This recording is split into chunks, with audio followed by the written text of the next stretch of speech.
Okay friends, देखिए ये simple constraint relation है। इसमें क्या दिया हुआ है कि find the velocity of and A when rod is inclined at an angle theta with the horizontal. अब देखो ये एक रॉड है, ये थीटा एंगल पे इंक्लाइंड है और ये बी वाला एंड को दे रखा है कि अगर ये वी वेलोसिटी से इधर एक्स एक्सिस की तरफ मूव कर रहा है बेटा, तो इस ए की रफ्तार बताइए।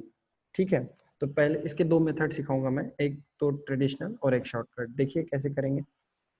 देखो, अगर ये बी इधर को जा रहा है लेफ्ट को, तो ए वाला ऑब्वियसली नीचे आएगा। दिस इज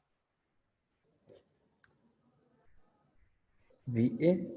ठीक है, तो ये वी ए से नीचे जा रहा है और ये वी बी से इधर जा रहा है। अब मान लो बेटा, मैंने यहाँ से यहाँ के डिस्टेंस को बोल दिया है एक्स। ठीक है, और ये ऊपर वाले को बोल दिया वाई, एंड दिस 10 फीट दिया हुआ है, इसकी जरूरत नहीं है, इसको मान लो एल। ठीक, तो पाइथागोरस थ्योरम लगा लो। आप सबको पता है पाइथागोरस थ्योरम क्या होगा बेटा, x square plus y square is equals to l square. Base का स्क्वायर प्लस हाइपोटेनियस का square is equals, sorry, base का square plus perpendicular square is equals to hypotenuse का स्क्वायर। तो ये आपको पता है। अब डिफरेंशिएट कर दो बोथ साइड। क्या करोगे आप? Differentiating both side with respect to t करके देखो क्या आ रहा है। अगर डिफरेंशिएट करोगे तो ये हो जाएगा 2x dx by dt plus 2y dy by dt, और कांस्टेंट है l, तो कांस्टेंट का डिफरेंशिएशन आप जानते हो क्या होता है, जीरो। टू कॉमन लेके भेज दो उधर, तो आपको मिलेगा x dx by dt plus y dy by dt is equals to zero. अब थोड़ा सा ध्यान दो इस पे। क्या ध्यान देने की जरूरत है आपको?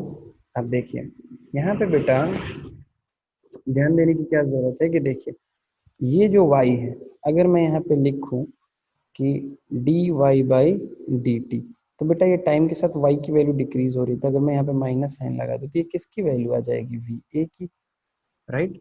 और अगर मैं यहाँ पे बोलूं कि simply dx by d t, तो x तो इंक्रीज हो रहा है टाइम के साथ, पॉजिटिव रहेगा, तो dx बाई डी टी क्या हो जाएगा, वी नॉट। हमें पता है, तो वैल्यूज रखो। देखो dx बाई डी टी की जगह क्या रखोगे, वी नॉट, तो ये हो जाएगा x v not plus y d y by d t को क्या लिखोगे, d y d t is minus v a, तो माइनस तो पहले से लगा दिया है मैंने, this will be v a equals to zero.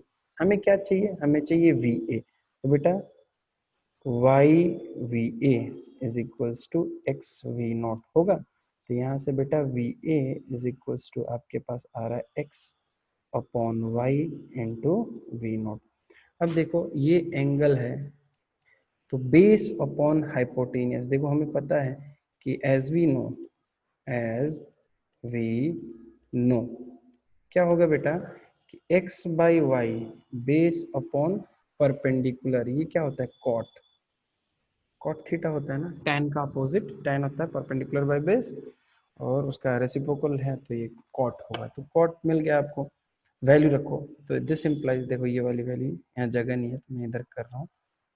Answer क्या मिलेगा आपको finally, v a will be equals to v not cot theta. ये है आपका आंसर।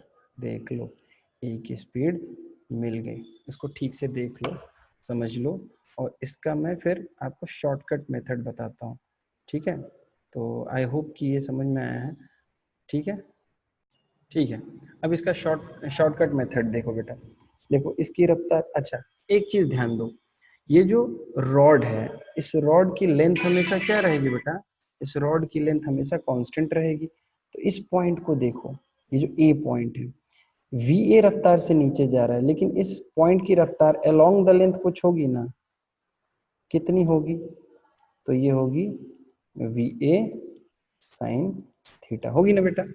अब देखो ये बी पॉइंट है, ये लेफ्ट की तरफ जा रहा है वी नॉट स्पीड से, लेकिन अलोंग द लेंथ कुछ तो रफ्तार होगी इसकी, तो ये एंगल थीटा, तो ये एंगल भी थीटा होगा। तो this will be v not cos theta. अब देखो हमको पता है कि ये रिजिड बॉडी है, और फॉर मत लिखो, as we know, as the length of rod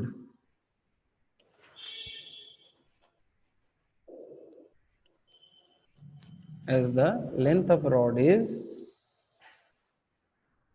constant, तो तुम देखो speed of A along the length and speed of point B along the length will be same, क्योंकि अगर स्पीड में डिफरेंस हो जाएगा along the length, तो बेटा अगर मान लो A की स्पीड ज्यादा हो जाएगी तो ये कभी हो ही नहीं सकता ना, ये तो नजदीक आ जाएगा, जबकि हमेशा along the length A और B के बीच की दूरी कभी कम नहीं होगी, क्योंकि लेंथ कांस्टेंट है, तो along the length उनका स्पीड भी क्या होना चाहिए, सेम होना चाहिए, सेम होगा तभी तो there will be no relative speed, तो जो जहां पर पॉइंट है वो वहीं पे रहेगा।